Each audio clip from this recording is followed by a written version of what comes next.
novel. Hey, listener. Here we are at our final episode. If you're concerned that you will miss our music, don't worry. I want to let you know that we've released the Girlfriend soundtrack, composed by Louisa Gerstein and featuring members of Deep Throat Choir. You can listen now on Spotify and other streaming services. You can also purchase the album by going to bandcamp.com and searching for the Girlfriends podcast soundtrack. All proceeds go to our charity partners at No More. Now for the trigger warning. In this episode, we talk about domestic violence, violence against women, and femicide. And I'll warn you, the ending has had our production team in tears, so listen in public at your own risk. But within all that, there's also stories of hope and recovery and a haven for those suffering. And you guessed it, old Potty Mouth is here swearing again.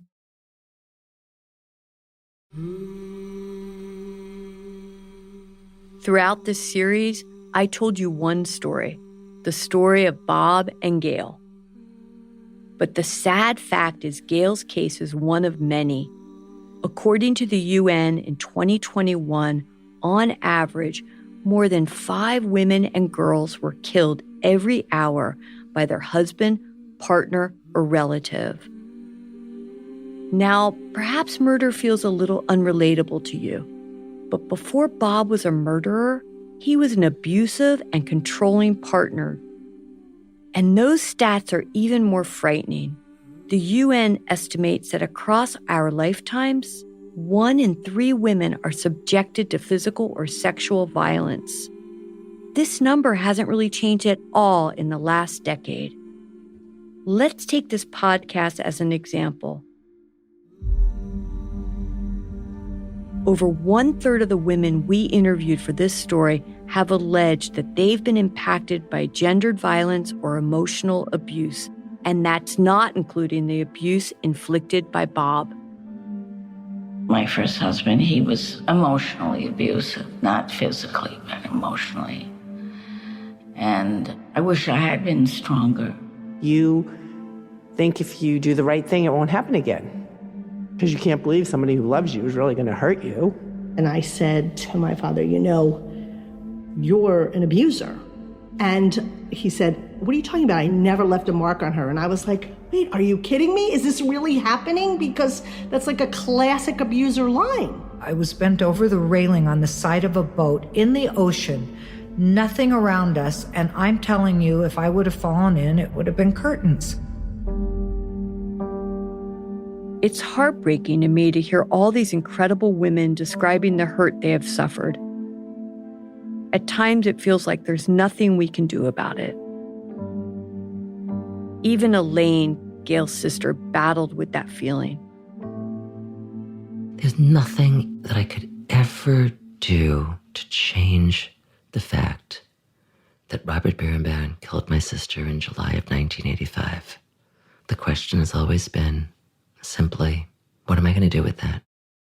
So Alayne pivoted from her original passion of poverty and labor law to family law.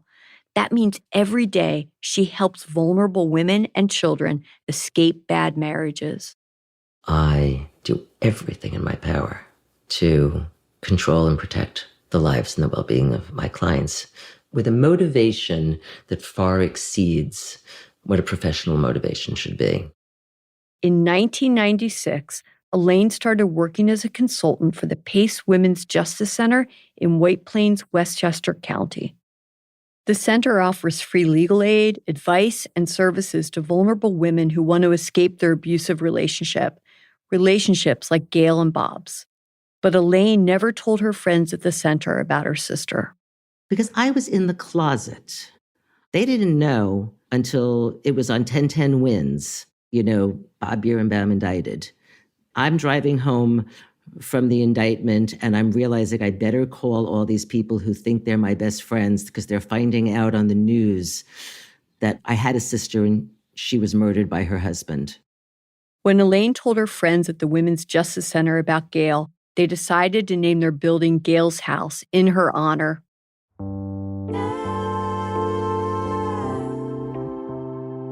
At the naming ceremony, Alayne decorated the tables with Gail's pottery and poems. Friends and family came. Even people who worked on her case were there. I'll never forget the naming. We were in a public room called the tutor room at the law school. And as we were almost leaving, a tall, beautiful woman ran in, and I happened to be close to the door, and she said to me, "Where's Alayne Katz?" And I said, "I'm Alayne Katz." And she said, "You changed my life." She said, "Gail's story gave me the courage to leave an abusive husband. I'm an immigrant, and he was threatening me that I would be deported and I would never see my children again. And your telling Gail's story gave me the courage to leave that relationship." And that is why we tell these stories.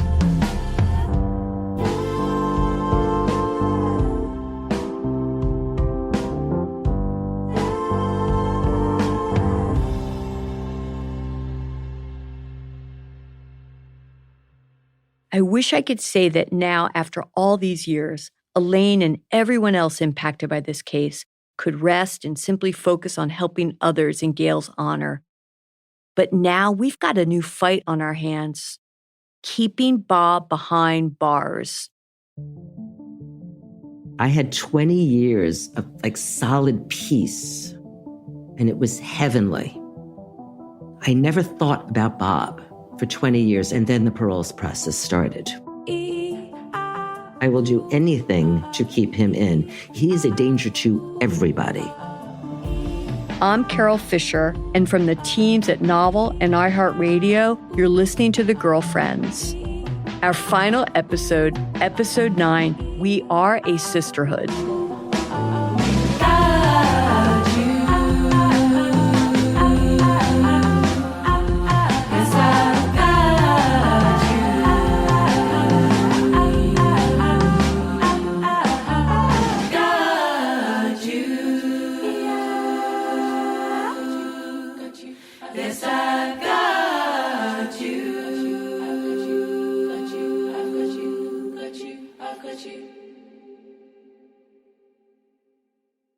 After Bob was charged with Gail's murder in 2000, he was incarcerated at Otisville Correctional Facility in Orange County. Over the course of Bob's 20-year sentence, he's undertaken anger management courses, helped other prisoners with their studies, and spoken with the prison rabbi. As far as we know, he's only had one altercation in prison, which was right at the start, where he was beaten up by a prisoner who wanted to steal his wedding ring. In those 20 years, you'd hope Bob would have had time to think. Perhaps he would have reached out to Gail's family, but he didn't. Instead, he continued to insist he was innocent. He appealed his case. He refused to be interviewed or to testify at his trial. His silence has been deafening. Then, on December 30th, 2020, Bob came up for parole, and for the first time, he spoke. And Mindy and I, we have the transcripts. All right, so Carole, who are you going to be? So I'm the commissioner. Great, I get to be Bob. Yeah, you get to be Bob. Okay. You ready? Mm-hmm. I'm ready. Okay. Tell me what happened on July 7th, 1985. What happened that led to her death, sir? What happened was during that weekend, we spent the whole weekend together and we had a pleasant weekend.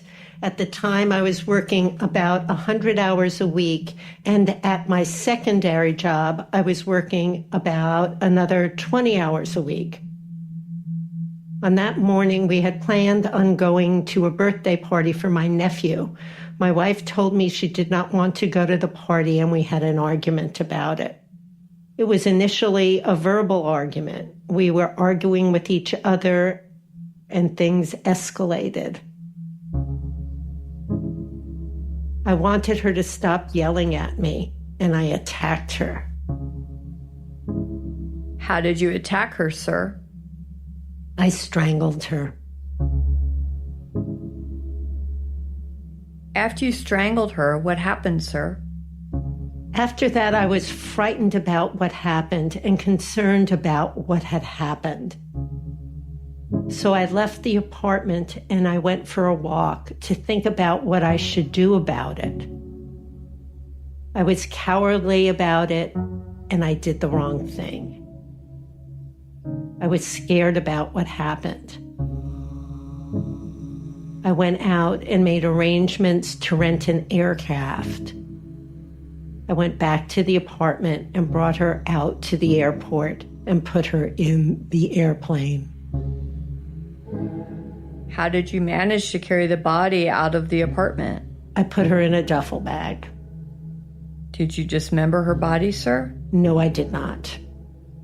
So why didn't you just call the police? Because I was frightened, scared, and a coward. So you rented a plane and you took her to the airport and you put her on the plane. Is that correct? Yes, that's correct.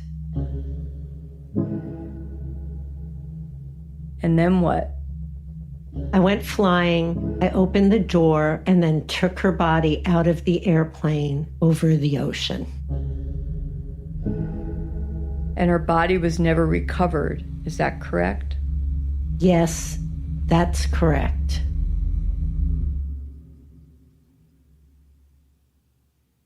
You fucking believe this? I mean, for me, it's like watching the Twin Towers fall. You know, it's just eerie. And because it's him, I don't really even know if it's true.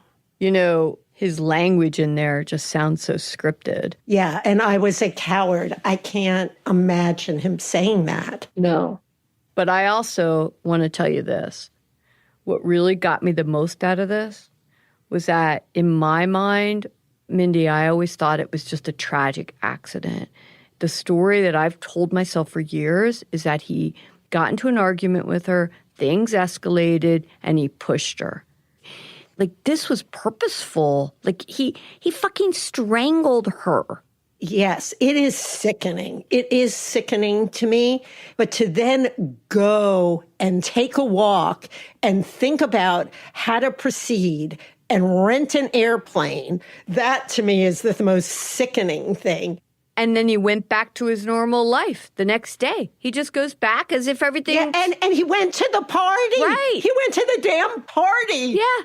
He didn't report her missing right away. I mean, oh my God. And I am horrified, beyond like horrified. I dated him for 6 months. I slept in the same bed. I allowed him to take my daughter on a ski trip with just her. I just couldn't wait to talk to you about this. I am just so disappointed in myself, and I am so fucking angry at him. He's a sick fuck, and he deserves to rot in jail for the rest of his freaking life. Absolutely, and he should never be allowed out. No. He is a danger to others. I mean, I don't think this shows any remorse. None. I mean, there's no remorse here. None. No remorse. I was scared. I did the wrong thing. No shit, asshole. He's just a sick fuck.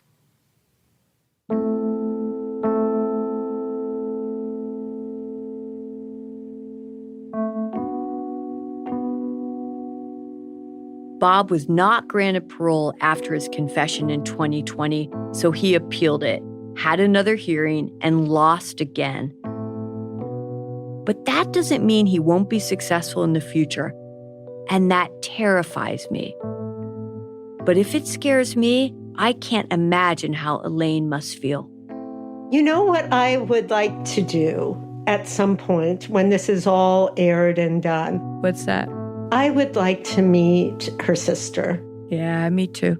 It would give me a little closure. Yeah, it would make me feel complete. And I'm wondering if it would be healing for her too. Yeah.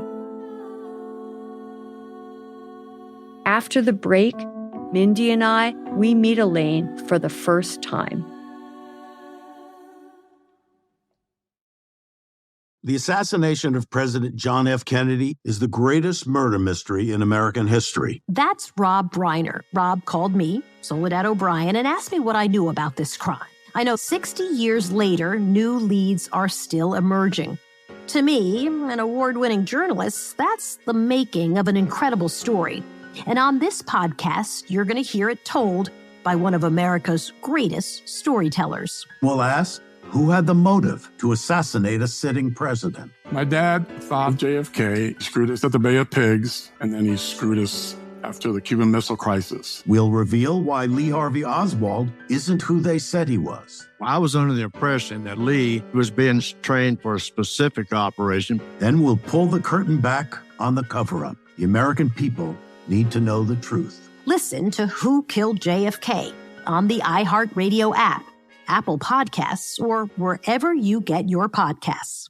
Hi, I'm Daniel Tosh, host of a new podcast called Tosh Show, brought to you by iHeart Podcasts. Why am I getting into the podcast game now? Well, it seemed like the best way to let my family know what I'm up to instead of visiting or being part of their incessant group text. I'll be interviewing people that I find interesting, so not celebrities, and certainly not comedians. I'll be interviewing my plumber, my stylist, my wife's gynecologist. We'll be covering topics like religion, travel, sports, gambling, but mostly it will be about being a working mother. If you're looking for a podcast that will educate and inspire, or one that will really make you think, this isn't the one for you. But it will be entertaining to a very select few, because you don't make it to your mid-40s with IBS without having a story or two to tell. Join me as I take my place among podcast royalty like Joel Osteen and Lance Bass. Those are words I hope I'd never have to say. Listen to Tosh Show on the iHeartRadio app, Apple Podcast, or wherever you get your podcasts. On March 16, 2000, 2 sheriff's deputies were shot in Atlanta. Jamil Al-Amin, a Muslim leader and former Black Power activist, was convicted. But the evidence was shaky, and the whole truth didn't come out during the trial. My name is Mosi Secret, and when I started investigating this case in my hometown, I uncovered a dark truth about America. He said to me, "You want me to take care of them, for not doing something to paying you or something like that?" I said, "No, what you talking about?" But I had no idea who he had become. That's how he approached you? You know what he meant when he said that? Yeah. I'm thinking murder in a minute, I think that's what he was thinking too. Yeah. From Tenderfoot TV, Campside Media, and iHeart Podcasts, Radical is available now. Listen to the new podcast, Radical, for free on the iHeartRadio app, Apple Podcasts, or wherever you get your podcasts.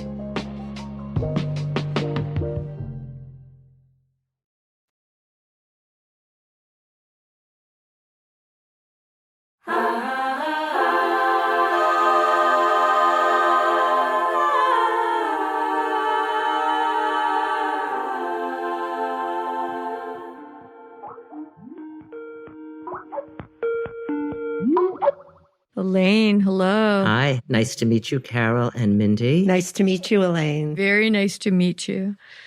I'm a little nervous, I have to tell you. What are you nervous about? Well, we're meeting for the first time, and I'm hosting this podcast. So that's been a real honor during that to get to know Gail. And I've gotten to know you rather well, even though we haven't met. So yeah, I just am in awe of you. You're an amazing woman, a real inspiration. I just want you to know that. And from the bottom of my heart, I am just so sorry for your loss. Oh, that's very sweet of you. I also feel anxiety. I feel the anxiety of every time I do something like this. I have to center myself back in something that's incredibly traumatic. Yeah.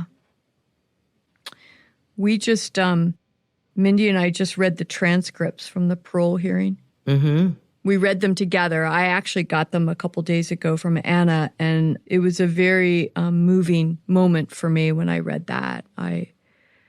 Not that I didn't believe that he murdered Gail. I didn't want to imagine it the way he did. So, obviously, that he finally confessed was monumental. Mm-hmm. Although I was really annoyed when I read the quote-unquote confession. And I don't know if you remember where they read, this is what happened at the trial on July 7th, 1985. What happened?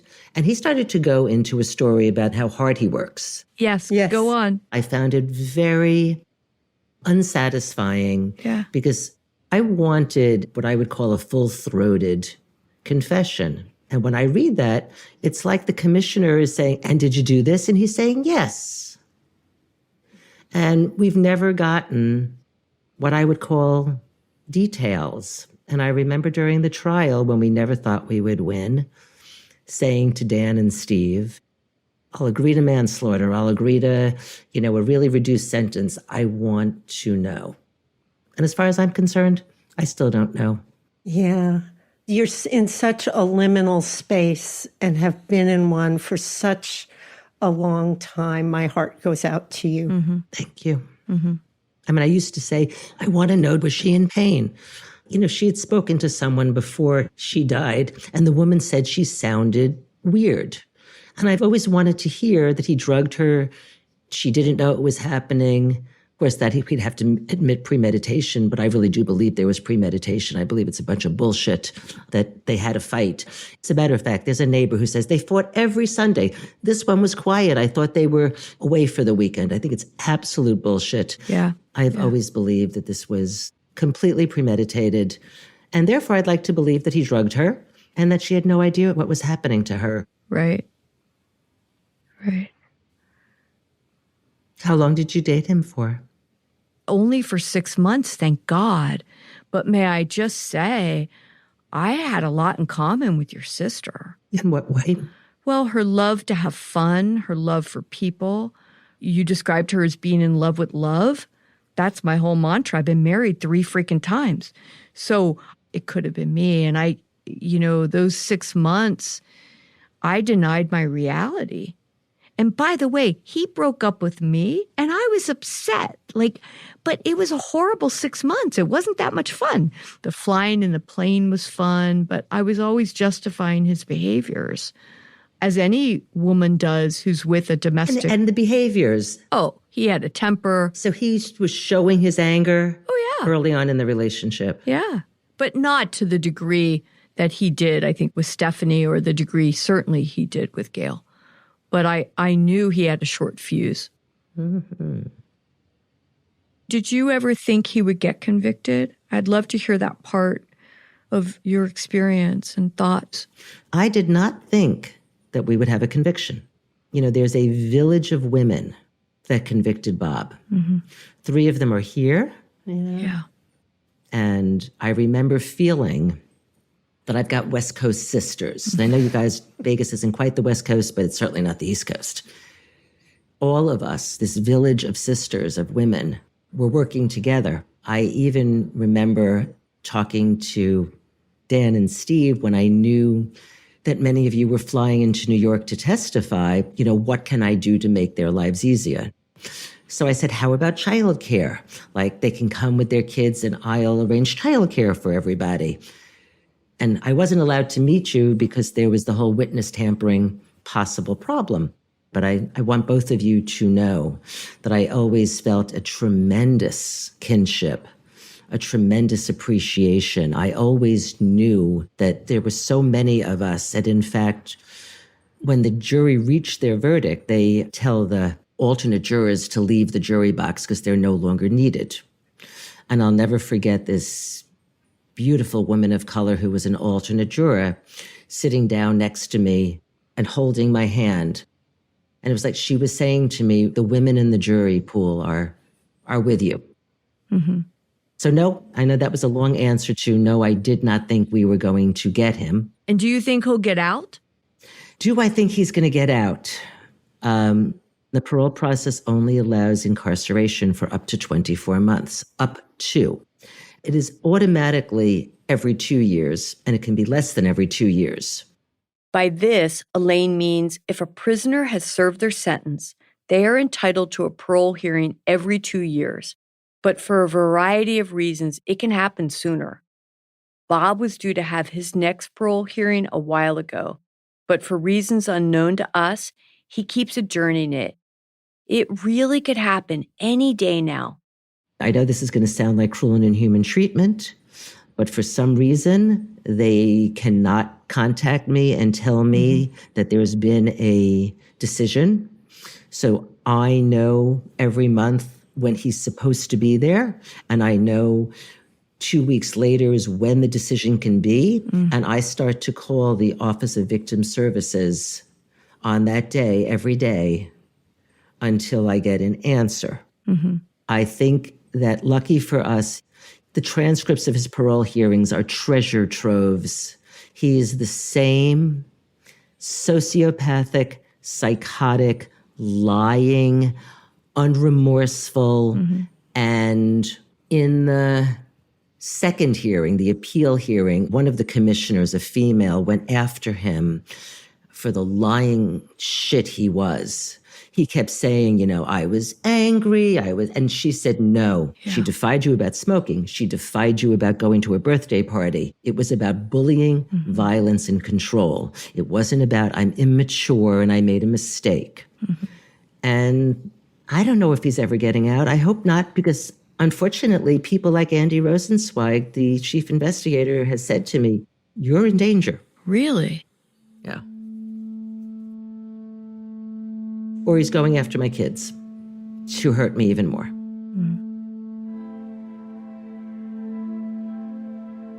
Andy's a tough guy. I mean, I don't think he's saying this to me because he wants to make me afraid. So what can we do to help you keep him in? You can send letters at every parole board hearing. Okay. One of the things that he said at the first parole board hearing that was very aggravating to me was Gail was an anomaly. So if you experienced, or anyone you know experienced, a violent episode with him, the more of those stories that are given to the parole board, the more the parole board says, Gail was not the anomaly. It's not a one-time thing.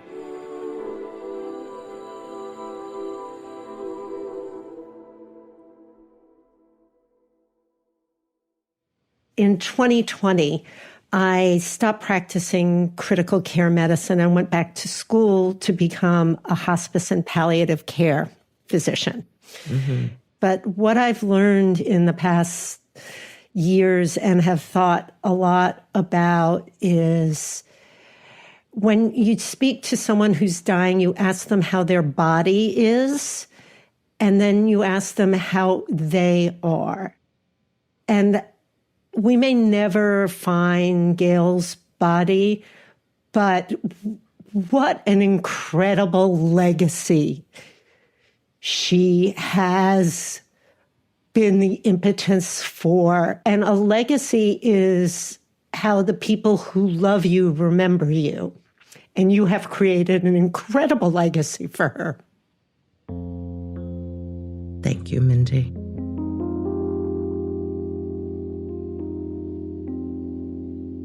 Alayne, you've kept her story alive, and you've allowed her to help countless numbers of women.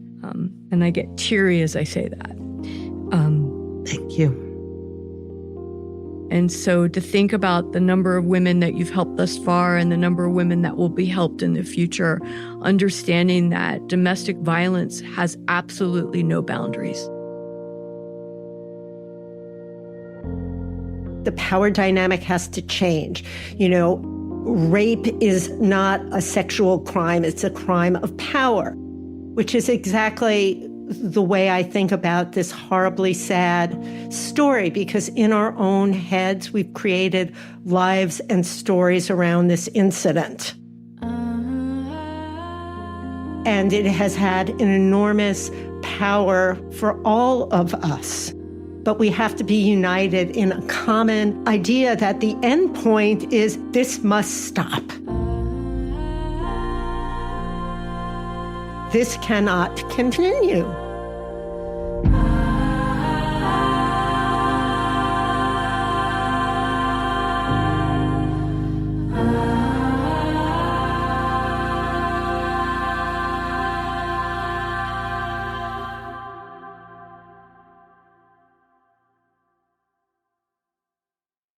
By hosting this podcast, I've really learned to trust my inner voice, listen to my intuition. Gail knew that she was making a big mistake, But Gail never deserved to have a mistake that ended in death. And that could have been me. I didn't listen to my intuition. And, when Maya Angelou says, and I love that quote, when people show you who they are, believe them. And Bob showed me who he was on the first date. And Bob showed Gail who he was consistently throughout the relationship. Yet she had a lot of reasons for not believing him or for thinking that she could influence it with a better outcome. And she paid the price for that with her life. And I'm very, very fortunate that I did not. I have this mantra that I live by, and I think it's applicable here for me. I strive to always live my life, perform my life better today than I performed yesterday. And hosting this podcast has allowed me the opportunity to, I'm going to cry, get to know Gail, get to know Alayne, get to know the family and her friends. And I have a much better understanding that violence against women is an epidemic. It's been a problem, and it continues to be a problem. And that I just want to be part of that solution. Yeah.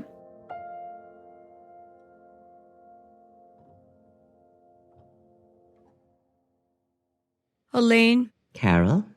The torso that was found, do you have some thoughts about her? I remember sitting in the hallway at the courthouse after the ME testified at Bob's trial. Charlie Hirsch and I were sitting on a bench. And I turned to Charlie and I said, "Are you absolutely sure that this isn't Gail?" And he said to me, very unfortunately, "I am absolutely sure."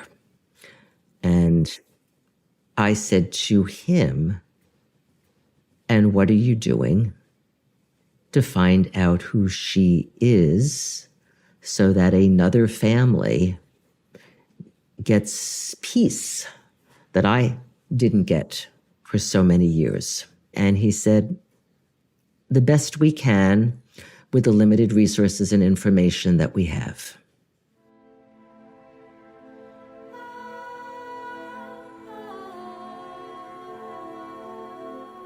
She is someone who died a violent death. And she was found in May of 1989, by the way, like 2 days after I got married. The anthropological studies determined that she was probably murdered in early 1989, which was entirely inconsistent with her being Gail, by the way. We all knew that at the time. But she was seemingly Gail's age. And I feel terrible. There's a family out there that does not have closure. After the break, we tell you everything we know about the torso. The assassination of President John F. Kennedy is the greatest murder mystery in American history. That's Rob Reiner. Rob called me, Soledad O'Brien, and asked me what I knew about this crime. I know 60 years later, new leads are still emerging. To me, an award-winning journalist, that's the making of an incredible story. And on this podcast, you're going to hear it told by one of America's greatest storytellers. We'll ask, who had the motive to assassinate a sitting president? My dad thought JFK screwed us at the Bay of Pigs, and then he screwed us after the Cuban Missile Crisis. We'll reveal why Lee Harvey Oswald isn't who they said he was. I was under the impression that Lee was being trained for a specific operation. Then we'll pull the curtain back on the cover-up. The American people need to know the truth. Listen to Who Killed JFK on the iHeartRadio app, Apple Podcasts, or wherever you get your podcasts. Hi, I'm Daniel Tosh, host of a new podcast called Tosh Show, brought to you by iHeart Podcasts. Why am I getting into the podcast game now? Well, it seemed like the best way to let my family know what I'm up to instead of visiting or being part of their incessant group text. I'll be interviewing people that I find interesting, so not celebrities, and certainly not comedians. I'll be interviewing my plumber, my stylist, my wife's gynecologist. We'll be covering topics like religion, travel, sports, gambling, but mostly it will be about being a working mother. If you're looking for a podcast that will educate and inspire, or one that will really make you think, this isn't the one for you. But it will be entertaining to a very select few, because you don't make it to your mid-40s with IBS without having a story or two to tell. Join me as I take my place among podcast royalty like Joel Osteen and Lance Bass. Those are words I hope I'd never have to say. Listen to Tosh Show on the iHeartRadio app, Apple Podcast, or wherever you get your podcasts. On March 16, 2000, 2 sheriff's deputies were shot in Atlanta. Mindy and Alayne, a Muslim leader and former Black Power activist, was convicted. But the evidence was shaky, and the whole truth didn't come out during the trial. My name is Mosi Secret, and when I started investigating this case in my hometown, I uncovered a dark truth about America. He said to me, "You want me to take care of them, for not doing something to paying you or something like that?" I said, "No, what you talking about?" But I had no idea who he had become. That's how he approached you? You know what he meant when he said that? Yeah. I'm thinking murder in a minute, I think that's what he was thinking too. Yeah. From Tenderfoot TV, Campside Media, and iHeart Podcasts, Radical is available now. Listen to the new podcast, Radical, for free on the iHeartRadio app, Apple Podcasts, or wherever you get your podcasts.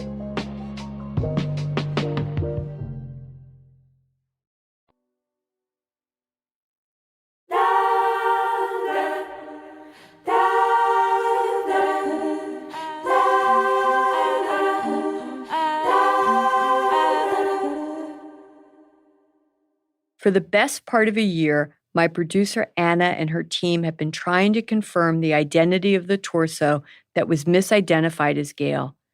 It never felt right to reduce her existence to a cliffhanger and just leave it at that. But even after hours and hours of research and conversations with the chief medical examiner's office and local police forces, we have not been able to confirm anything, despite several very, very promising leads. The sad fact is trying to identify her really made it hit home how many other women's stories are out there not being told. In their search, Anna and our researcher Maddie have gone through hundreds, if not thousands, of women's cases on the missing persons database, and that was just in the state of New York. Sadly, I can't tell you all of their stories, but I did want to give them a place in this podcast because they're our girlfriends too. So if you all tell me when you're ready, I'll tee us up. Okay. I'm ready. I'm ready. Okay. These are some of the names of the missing and murdered women from the state of New York, starting from July 7th, 1985, read to you by myself, Mindy and Alayne. Alayne? Okay. Gail Katz. Rosa Westbrook. Aquila Hodrick. Flossie Wilbur. Olyntha Harper. Helene Rubstein. Tammy McCormick. Candida Hernandez. Rita Fioretti. Cindy Rowles. Colleen Brooks. Erica Franolich. Mary Sasson. Eileen Newberger. Mary Monroe. Frances Peters. Sandra Runkle. Sharon Pulaski. Gail Richards. Isabel Rizzo. Francia Pena. Sonia Archie. Ella Taylor. Elizabeth Mundelli. Shirley Klemgard. Anne Lubrano. Norma Parkinson. Monique Santiago. Marilyn Mara. Wilson Marino. Barbara Lane. Jessica Soto. Harriet Hoyt. Noreen Higuchi Brown. Marie Musalia, Judith Guerin, Ebony Trura, Denise Griffin, Elise Farmer, Leona Rodriguez, Tanya Blairove, Charmaine Smalls, Krista Nickel Belusco, Tiffany Dixon, Tani Morgan, Shomara Rodriguez, Yang Pak, Lena Ham, Inez Silverio, Deborah Overbach, Margaret Riley, Teresa Schroeder, Glendalise Valentine, Evelyn Henriquez, Christine Markey, Suzanne Leal, Arlene Abbas, Elizabeth Bump, Judith Conraro, Stacy Pennant, Sarah Wood, Tracy Collington, Erica Pavoka, Heidi Allen, Catherine Chiang, Sandra Solly, Elizabeth Guzman, Laura Williams, Jane Kelsey, Anjanette Petrosky, Lucy Fuentes, Charlotte Fuller, Robin Murphy, Joan Adler, Wen Wang, Catherine Minningham, Sarah Hodgney, Jennifer Bolduc, Andrea Robinson, Sonia Oliver, Lori Bova, Michelle Isan, Jennifer Gordon, Richard Dean Middleton, Camden Sylvia, Judith Vallows, Cynthia Bulmer, Sylvia Cabman, Lee Yan, Anna Savetti, Belita Gambrell, Kristen Kupka, Frances Clark, Irene Silverman, Tajana Lupak, Cynthia Quarles, Patricia Kinneary, Leanne Hosberg, Stiana Ignatovich, Debbie Ferris, Denise Hireman, Samia Hakiki, Helen Young, Grace Gadamaso, Indira Montiero, Francois Morsan, Harriet Olson, Lorraine Grunin, Jennifer Poole, Ashley Carroll, Patricia Barkside, Tiamanja Palazzo, Dahlia Avarenga, Jennifer Mattis, Ivy Mantel, Irina Trochet, Gretchen Wachter, Mara Gorlick, Haley Rissler, Heather Ballard, Kaylin Martinez, Linda Mann, Toya Stevens, Faith Prescott, Alexandria Volahoy, Thalia Garces, Christine Gilhooly, Shannon Mary, Sunia Sutana, Latricia Banks, Casey Peterson, Amanda King, Sharon Ross, Kathleen Weiner, Carol Neal, Amy Goldberg, Rosemarie Garigliano, Patricia Cagieso, Dominique Patrick, Maria Kinwanis, Pamela Mullane, April Parker, Lou Iket, Ivelisse Bonilla, Laura Shea, Rosalina LaFontaine, Patricia Cabrera, Kaya Harris, Tunshia Camfori, Sonia Lewis, Sophia Lobach, Minakashi Kandavalu, Mary Kalani, Margarita Rivera, Jemai Wesley, Angela Bernadette, Mercedes Vassal, Aaliyah Boomer, Maria Rabazan, Heather Coburn, Corrine Bermudez, Heidi Chavez, Maybeth Serrano,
Deborah Rinkowski, Alba Lopez, Cassandra Ramirez, Fadam Abdul, Marin Nieves Rivera, Skylar Simpson, Jeanette Charmella, Vimari Pizarro Nanez, Pranisha Sarki, Zeta Casanova, Tina John Pierre, Manashi Babanga, Somar Bai, Rita Hollis, Tuting Lin, Karima Melendrez, Tanisha Wright, Maya Cray, Fidelina Roblero Gonzalez, Lorin Lacana, Jessica Lopez, Regina Williams, Sunhee Miller, Laishana Lepkowski, Tatiana Mohammed, Kai Gorman, Cheyenne Lightfoot, Amaya Rashid, Dina Feinstein, Nevia Smith,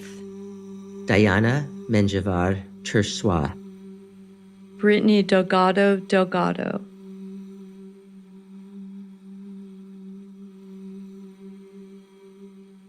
if you all made it with us this far, thank you. Truth is, we could have kept going.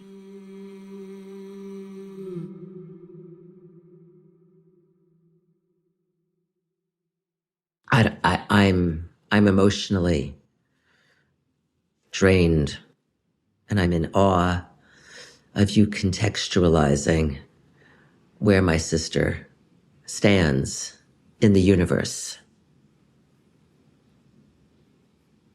Thank you.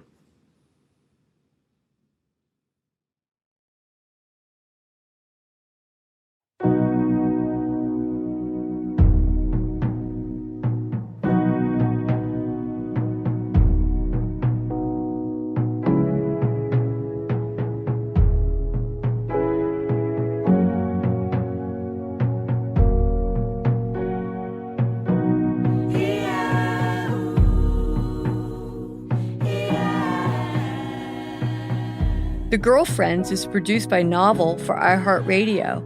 For more from Novel, visit novel.audio. The series is hosted by me, Carole Fisher, and produced by Anna Sinfield.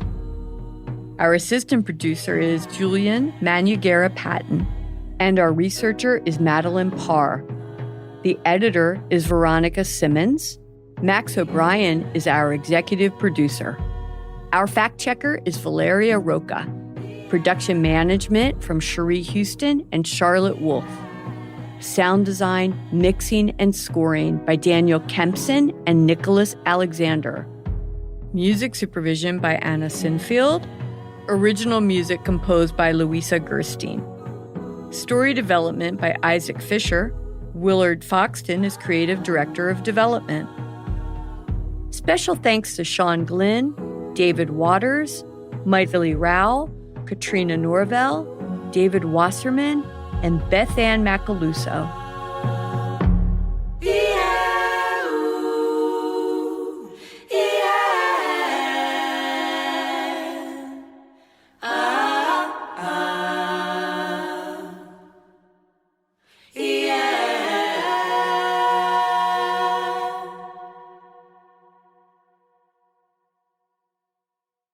We did reach out to Bob and his legal team to ask if he'd like to comment on the podcast, but we never heard back. Novel. Hi, I'm Daniel Tosh, host of a new podcast called Tosh Show. I'll be interviewing people that I find interesting, so not celebrities, and certainly not comedians. We'll be covering topics like religion, travel, sports, gambling, but mostly it will be about being a working mother. If you're looking for a podcast that will educate and inspire, or one that will really make you think, this isn't the one for you. Listen to Tosh Show on the iHeartRadio app, Apple Podcast, or wherever you get your podcasts. The assassination of President John F. Kennedy is the greatest murder mystery in American history. That's Rob Reiner. Rob called me, Soledad O'Brien, and asked me what I knew about this crime. We'll ask who had the motive to assassinate a sitting president. Then we'll pull the curtain back on the cover-up. The American people need to know the truth. Listen to Who Killed JFK, on the iHeartRadio app, Apple Podcasts, or wherever you get your podcasts. On March 16, 2000, 2 sheriff's deputies were shot in Atlanta. A Muslim leader and former Black Power activist was convicted. But the evidence was shaky, and the whole truth didn't come out during the trial. My name is Mosi Secret, and when I started investigating this case in my hometown, I uncovered a dark truth about America. From Tenderfoot TV, Campside Media, and iHeart Podcasts, Radical is available now. Listen to the new podcast, Radical, for free on the iHeartRadio app, Apple Podcasts, or wherever you get your podcasts.